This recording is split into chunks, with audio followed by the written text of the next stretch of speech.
Welcome into the Paul Farrington Show. Paul, joined by Jack Weinberger and Robert Ziggy Ziegler at the University of Virginia for a mailbag episode today, guys. It's been a while since we've hopped into the mailbag. Appreciate everybody. Got a ton of questions, and we have time constraints on these shows. So Ziggy and Jack go, Paul, you got 30 minutes to make this work, and I'm already blowing it on the introduction here. So we're gonna get to as many questions as we can. Of course, if you become a member, you will automatically have your question read during the mailbag segment. To do that, go to our channel homepage and select join next to our logo to become a member.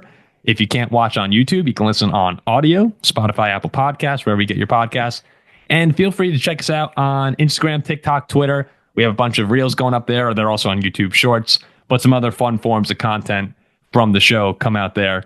So guys, let's hop into the mailbag. All right. Got a bunch of questions, and we're going to start with none other than Butt Pounder 420, one of our members. He says, my guy. Question for Jack.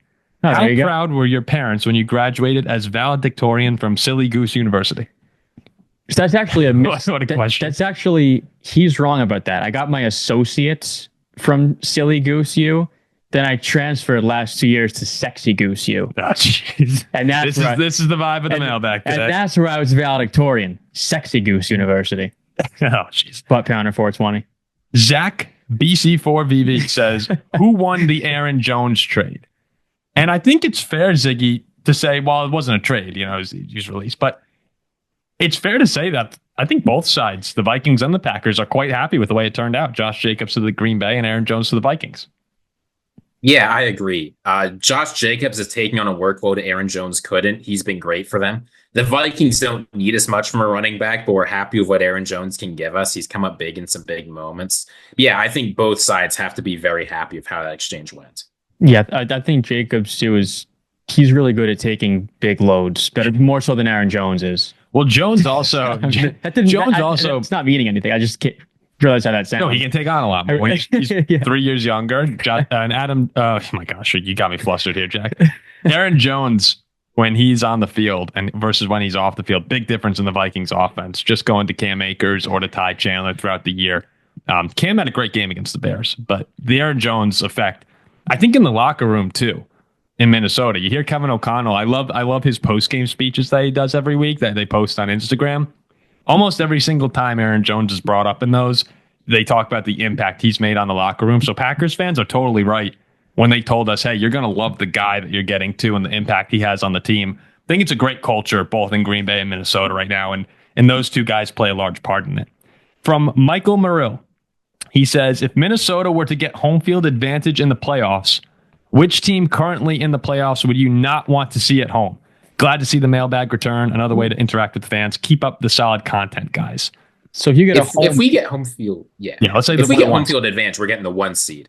I don't want to see Philly. I don't care if it's at home. I don't care if they're on the road. I don't want any part of this team. I'm just getting a feeling like they're pissed off and they're about to start playing their best football. They're the team I don't want to touch in the NFC. Yeah, I'd probably agree.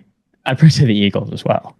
You know what's funny? Eagles or Detroit. You know what's funny is... But Detroit's so hurt. The injuries are crazy for Detroit. The offense still really scares me on Detroit.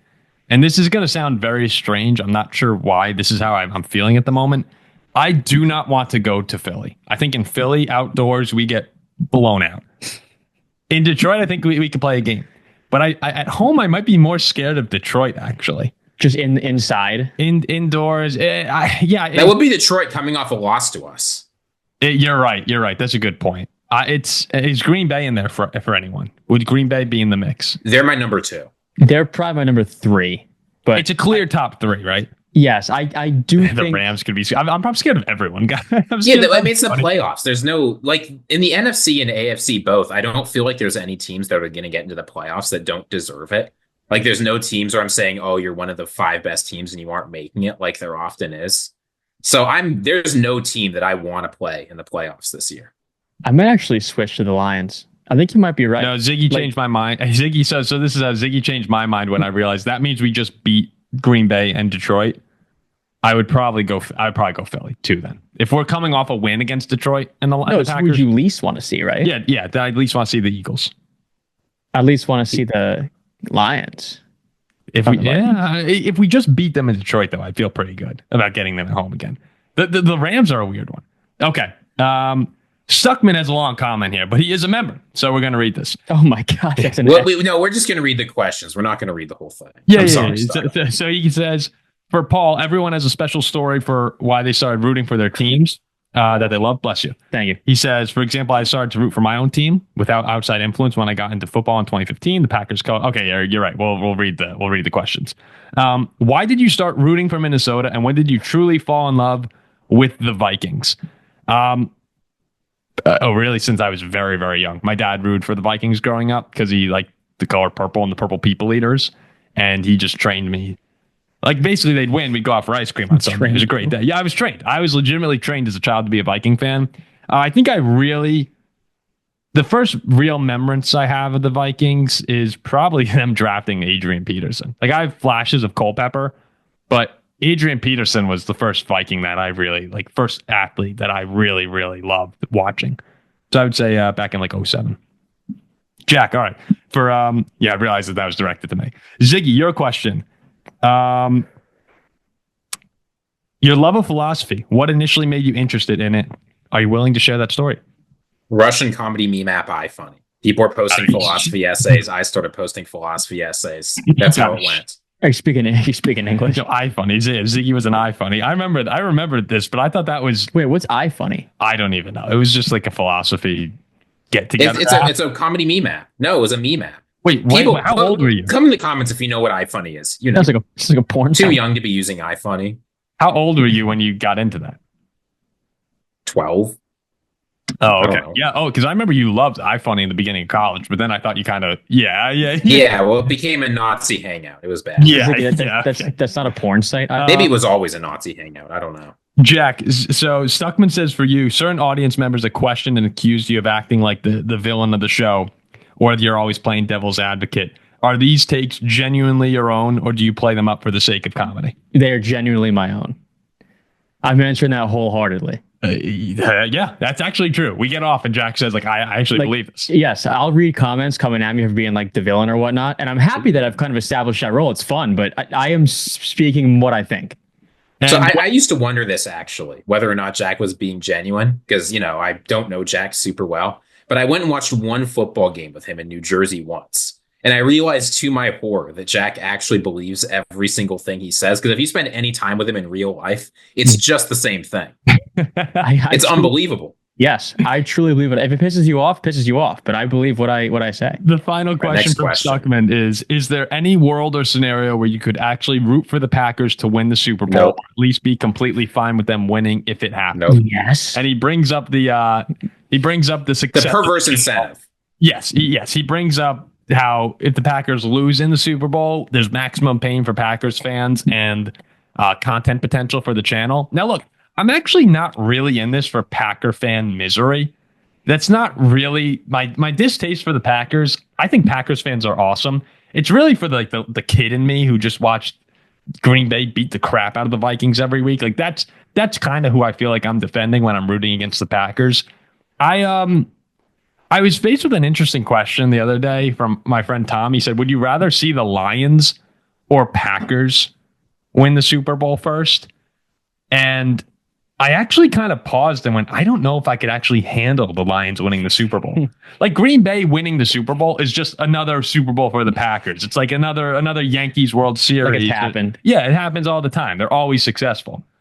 The Lions winning might actually push me over the edge. So I can find a world where I would be fine with the Packers winning, but I will never root for that, even for the sake of the channel.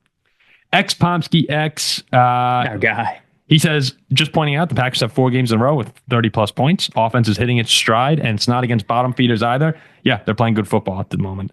Okay, let's continue on down. We go. James Library.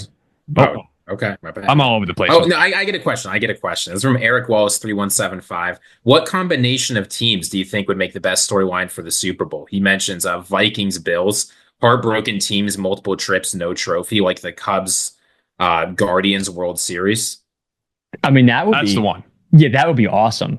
Or maybe or Bills Lions. Bills. Yeah. No, I think Lions Bills, or I think Vikings Bills the Super Bowl would end in a tie. Neither team would win. They would change the rules on the spot. Ends in a tie. Yeah, no, there would be some sort of apocalyptic event that would take place during that game to prevent a winner from happening. What about like Bucks, Nah. Broncos? No. I actually do think that Bills Vikings, if you're going to go from that angle, like, could you imagine the 2 weeks of story building that they would do in the media?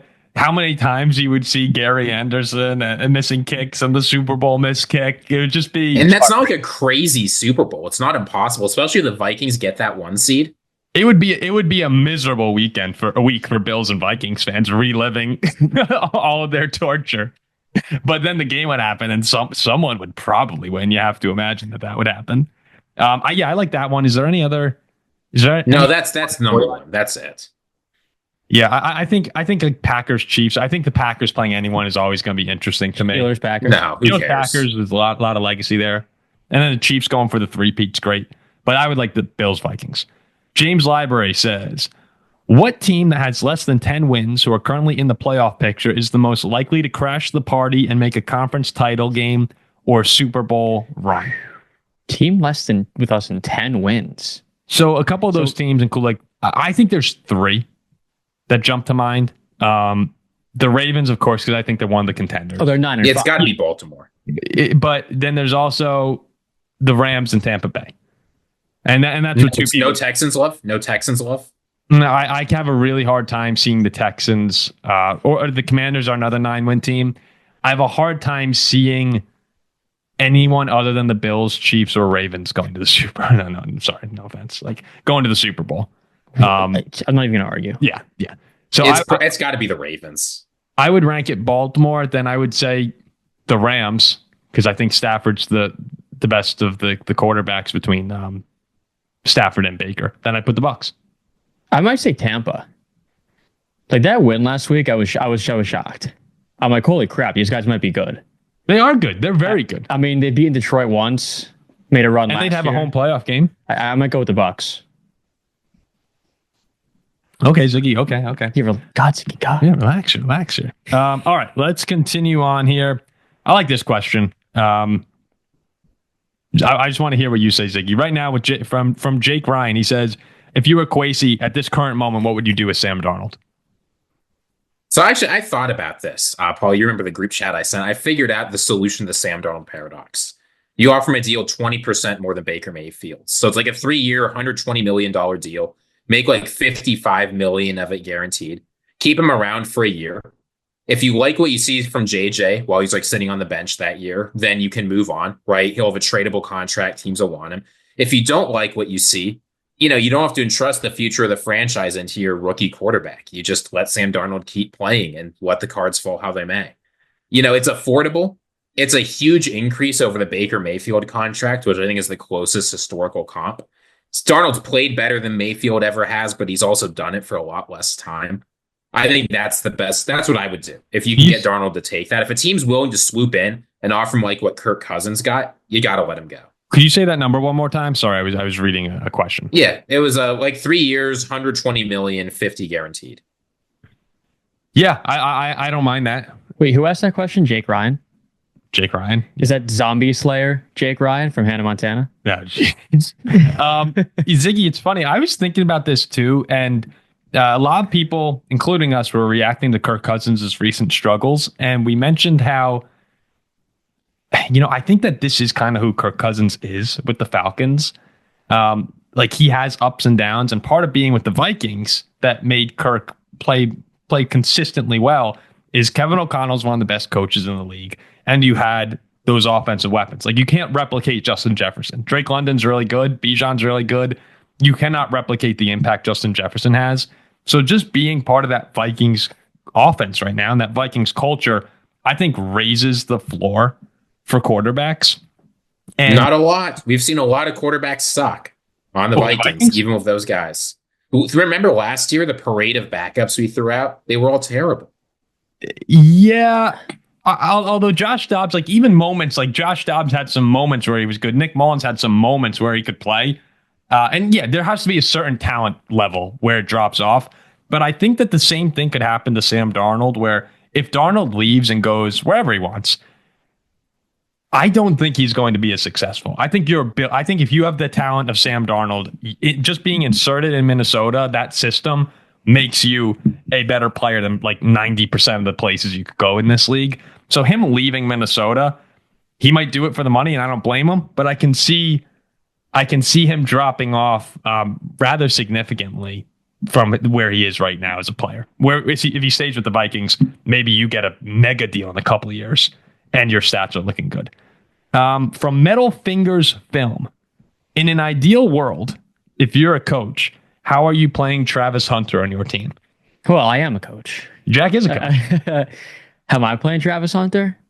Not at both positions in the NFL. Whatever his strongest position is receiver, I'm playing him at receiver. Like, I'm not playing him at receiver and saying come back out and play corner. That to me is not going to work. He's a great receiver, one of the best in the country. I don't think he's one of the best corners. It's just cool he plays both sides. He's a receiver in my eyes in the NFL. Oh, really? You think receiver over cornerback? Yeah. He wasn't even up for Defensive Player of the Year in college, was he? Here's what I'm doing. So the highest paid cornerback in the NFL, Jalen Ramsey, $24 million a year. Highest paid wide receiver, Justin Jefferson, $35 million a year. Put Travis Hunter in as cornerback for a couple of years. He really struggles. He looks okay. Sign like an 8-year deal, lock him up long term, and immediately move him to wide receiver.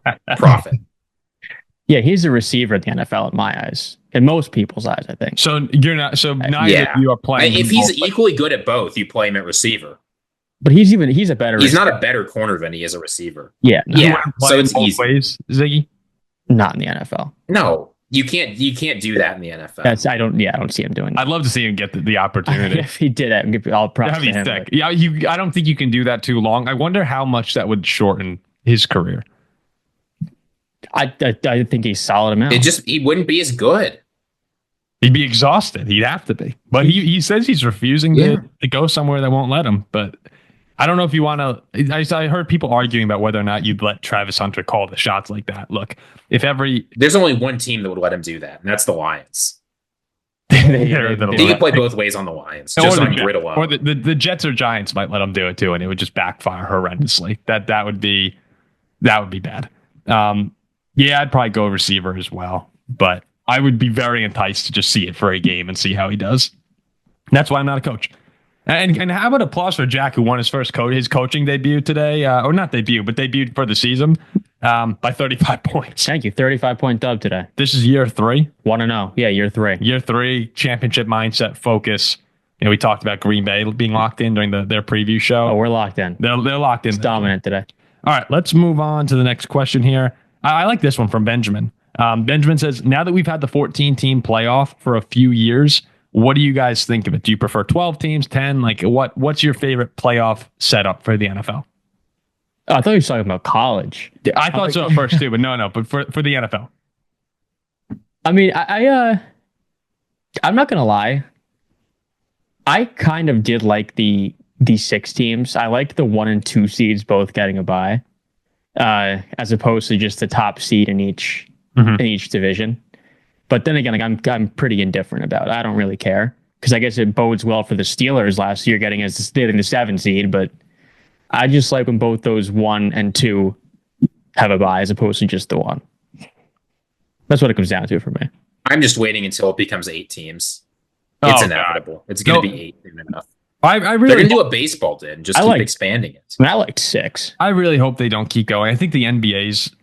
I get it, more revenue, more big games. Some people enjoy it, but I don't like wild card teams playing wild card teams for the right to go to the playoffs. Like, you're in or you're out. You know what I mean? You make it or you don't. There's 14 teams. Half the league is already making the playoffs, or almost half of it. I will say one thing I really do like about the 14-team playoff right now is that you are rewarded for winning your conference. Just one team. I think that's kind of cool. Where the top 2 seeds getting the bye I also enjoyed that, but it feels special. You know, if you win your conference, you are rewarded that bye. Yeah. So I do like that as well about it. Okay, let's keep going down here. Man, Metal's Fingers had some great questions. He had some very good ones. I'm just going to answer them very quick. Where's the earliest non-trade destination that makes sense for Ashton Jeanty? It has to be the Cowboys. That would be the pick for me.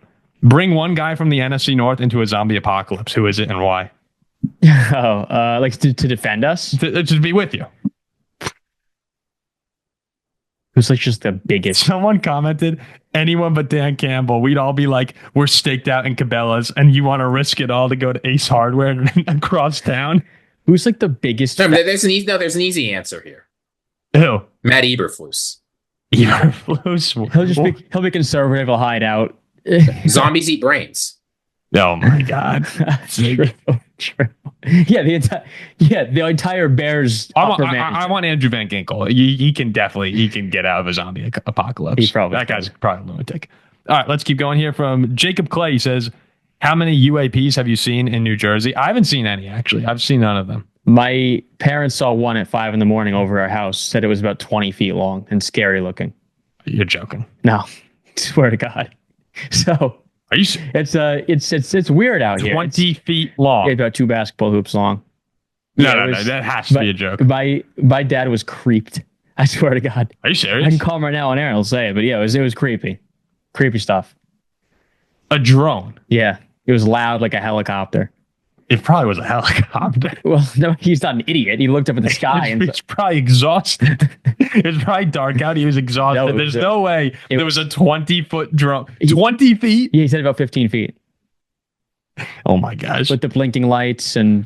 Okay, we continue going through here. From Let's Go Blue 13, do you think the Bears should have drafted an O lineman instead of Rome Odunze? Ziggy, you're shaking your head. Look, people think you draft one offensive lineman, like a tackle or whatever, it'll fix the line. It's not clear to me the tackles drafted were all that good. It's not clear to me adding one tackle to this offensive line makes much of a difference. Offensive line, all that matters is how bad your worst lineman is. The Bears have a lot of work to do. One draft pick's not going to make or break it. I agree with you there. And so, no, I don't think it mattered that much. Yeah, Rome's a young guy who I think will wind up being a solid receiver. Him and Caleb get along great. You're right. The rebuild's going to take a while in Chicago to really get to the point. And, it might take a while, but also once you have your quarterback, things go quickly. So it's all about Caleb getting to the next level. And if you get one or two new linemen, I think you could turn around your offensive line pretty quick. Then, there's a world where Chicago in the middle of next season is playing really competitive football and making a run for a wild card or the division feels like a lot given how good those teams are right now. But it's not crazy to think if they rebuild the line this offseason and Caleb takes a step up that they're in really good shape. No, they got to cut Caleb. Yeah. There he is. J.K. Zarata, also a member. Welcome back, Shaq. With the Packers unable to lock up the 1 seed, what do you feel the chances are the Packers rest their starters in Week 18 hosting the Bears if their playoff spot is locked? Playing backups at home against the Bears may be unpopular, but I'd love to see Malik again. I mean, if you have let's say you have the 5 seed or whatever you have, 6 seed, and it's locked up, and that game doesn't matter at all, I'm not for totally benching them the entire game because you have a game the next week. I'd maybe play them a couple drives in the first quarter and then pull them after that. The thing is, though, they won't, because the worst case scenario or the best case scenario for the Packers is they're tied with the Vikings going into the last week. So it wouldn't be meaningless. So you got to play your guys. Yeah, okay. No, the only question is, I think they might consider it if they're not at no risk of dropping to the 7 seed. Because whatever you do, you can't drop to the 7. You can't go to Philly or the NFC North. I think, I'm not sure how they'd weigh the 5 versus 6 seed discussion. I think that gets complicated, especially if guys aren't feeling 100%. The 7 seed, you can't have that. The thing is, so if you're the 5 and Minnesota's the 6, there's a world you can host the NFC Championship game. There's a big difference in 5 and 6 for me. I'm not putting a ton of weight into that because that's having 2 pretty great playoff runs happen. No, I know. But no, I think you have to consider it. So I'm kind of between the two of you. If someone's really not feeling great, yeah, I might let them sit out there. But I'm not just going to be benching Jordan or sitting Jordan Love and sitting guys who are able to go. I want the 5 seed if I can get it. All right, let's move on to Tony Ball. He says, let me know what you think of my predictions for the next 3 weeks. Thank you, Tony. He's been a member for a long time. 1, the Packers win out. 2, the Lions and Vikings go winless in weeks 16 and 17. 3 after an exhausting 63-63 regulation tie. The Lions and Vikings are too tired to move the ball, let alone score in overtime, and they tie in Week 18. These 3 scenarios enable the Packers to capture the NFC North. Hey, well, that would be the most blue sky moment in the history of football. As long as he and has Black Cloud franchise moment for the other 2. As long as he has the Steelers winning the North, that's fine by me. Tony Ball probably has that. Yeah, that would be such a dark cloud franchise and blue sky franchise thing to happen for all 3 of those teams. 63-63 would be a great game, though. James Warner says, collectively, I'd like to see you guys fix the Cowboys in 9 words or less. Here's... Okay. Jerry Jones stops being the general manager. 8 words.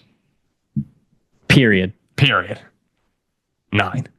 That's what would have to happen. And I don't know if Jerry Jones will ever do that, but the decision making he's had over the past few seasons has been, I mean, for a long time now, has been befuddling. I think he's a great owner, actually. He really loves his team. He puts in great facilities, great fan engagement, everything. But Jerry Jones, the general manager, is not the solution. He's the problem for most of the Cowboys' issues. All right, we keep going through here. Got a few minutes left. From Maximilian, he says, where do you see the Packers going in the next years, given that they're the youngest team? Probably into a great spot. I think they're always in good shape. No, but this is actually interesting, I think. The way this Packers season has played out and the rest of the team, I'm no longer impressed by them being young. Being young on its own doesn't really matter. The question is, do you have guys who can develop into talents? And at this point, I think we're getting a pretty clear idea. This season has done a good job revealing who's good on the Packers and who wasn't. So while they might get a little bit better, right? Some of the guys on the team might get a little bit better. All I'm really watching is Jordan Love's development, which I don't think has anything to do with his age, really, and the defense getting better. That's what I'm paying attention to. So I actually think the fact that they're super young is not all that relevant for their future success. I think it's bright anyway, but youth made a lot of sense last year. This year, most of your guys have 2, 3, 4 years under them. It's time to perform. Yeah, I mean, there'll be a team for a decent window size going forward that you'll have aspirations to win it all in the NFC. Mm-hmm. I'm just interested to see how good, going forward, this NFC North as a conference could be. We're going to see this again from Minnesota out of nowhere. Will the Lions keep doing what they're doing? I think it's just a very interesting conference as a whole. Yeah, I think they're in great shape. They are. They're in great shape. They're in great shape. Here's a question I like too that kind of plays off of it. From JJB, he says, please rank in order the QB contract signed this past offseason from best to worst. Sam Darnold, Goff, Love, Mayfield, Lawrence, Cousins, Tua, Dak. Those 8 guys right there. Okay? So here's what I'm kind of thinking off the top of my head. I think the best one has been Darnold, the $10 million on 1 year. And yeah, it'd be the worst one. Well, maybe. Who knows? But 1 year, $10 million for Darnold, I think has been the best so far. I would probably then go probably Baker, right? Baker maybe number 2 on that. No. What, Jordan Love? It's Jordan Love or Baker. Love and Goff are both better than Baker. Sure. I'm talking about the deal you get on Baker, though. Yeah, the deal you got on Love and Goff is better than the deal you got on Baker. And I would go Darnold, Love, Goff, then Baker. Then I'm probably going. Going right now. I think I'd go Dak over Tua. I think Dak was bad and took some big injuries. I'm not sure he's ever bad, but I think Dak. I can see Dak going further. Then I can see Tua taking the Dolphins one day. That's very close. I think there's tiers to these things. So I would go Dak, Tua, then Kirk, then Lawrence. Lawrence, then Kirk. I mean, Kirk. No, Kirk, then Lawrence. Kirk is an easier out. Kirk's an easier out. I'm higher on Lawrence than a lot of people are. I still think there's a decent chance he becomes a good quarterback, but he's running out of time fast. Yeah, I mean, those 4, Dak, Tua, Kirk, Lawrence, have been bad. I also do think that Kirk can get some good football back in them. But yeah, it's been really concerning seeing some of the performances from the huge contracts this season, and that's part of the risk. All right, Paul, we got 2 minutes. All right, let's see. We have a few more here that we'll get through, and then we'll call it a show. I think this is a really fun one here from Dobby the Dominator. Who do you think has had the most disappointing season based on the expectations, and who has exceeded theirs the most? Disappointing, I'd say it's probably the Jets, right? I mean, there's a couple candidates. The Jets are probably the answer, though. Jaguars have been bad. We were talking about the Panthers. Yeah, there weren't really the expectations for the Jets was we could win the Super Bowl. I mean, the Browns to maybe get to the playoffs. How about the Bengals? Yeah, Bengals. I mean, that's just the defense has been so bad. There's only one candidate for surpassed expectations, though. The Steelers. It's the Vikings. Oh, I think there's three. The Vikings were people were thinking we'd be contenders for the number 1 overall pick. We had a win total of 4.5, and we have a real chance at the 1 seed. Yeah. No, it's the Vikings. It's got to be the Vikings. Yeah. Yeah. No. The amount that the Vikings have exceeded, like to be a legitimate Super Bowl contender, because I think you could have the Broncos in there. Like they've definitely surpassed expectations. Chargers to a degree, Commanders to a degree, Steelers definitely, but the Vikings are out of those 5 the biggest Super Bowl threat in my eyes, with Pittsburgh second. So I mean, the Broncos win total, like the Vikings had a lower win total than the Broncos to start the season. Did we really? Yeah, it's like 3 Minnesota. Right? Well, I thought we were like 7.5 or something like that. I'm pretty sure it opened at 6.5. And 6.5. Yeah. No, the Vikings have had just a phenomenal. Yeah, they doubled that. There was one other team I was trying to remember for having a below expectation season. Oh, the Falcons. Yeah, the Atlanta. Yeah. People talk about them as an easy 10-win team. Yeah, but everybody thought they'd be a bad team that would sneak in because they were in a bad division. Maybe they finish a game behind the Bucs, but it's the same thing. All right, and let's see. Final question here. We've got one member question we haven't done from my endless void. Oh, I missed it. So go ahead. That'll be it. But we're going to do 2 more. My endless void asks, what are the chances that we make it to Green Bay for the draft? I'd say low, but not 0. I would say low, but definitely not 0. Would you say it's more than 7%? I'd say it's 5%. I think we should go. That would be fun. We'll think about it. What are we even doing there? Do we do our mock draft show? Maybe. And then the last one, this is not a member, but he's a member in spirit. XX McLovin XX. We love him. Why is it that everybody talks about how amazing CJ Stroud is, generational talent, yet they talk about Love as a question mark? So I think actually this year, nobody's really talking about Stroud as an amazing player. A lot of people think he hasn't taken that step forward, etc. I think there's been a lot more positive coverage of Love this year than CJ Stroud, and I think a lot of people are higher on him. So I think last year that was a fair question, but this year I think it's all Jordan Love. Totally with you. Yeah. And I think that's mostly just team win totals more than anything else. I mean, I think Love's played a little bit better, but it was also what we alluded to in the last show, that the expectations, again, going back to that word for Houston, were 2 wins. And Stroud was also, I think, playing better football. But given those expectations and the degree to which they were outperforming them, Houston was as a miracle team in people's eyes last season. In Green Bay, they had a similar run. And I thought both quarterbacks were being pretty highly applauded. But yeah, this year I do believe, and maybe it's because we're more in tune with Packers media, but I do think that Love has been more appreciated than Love is. Everybody agrees that.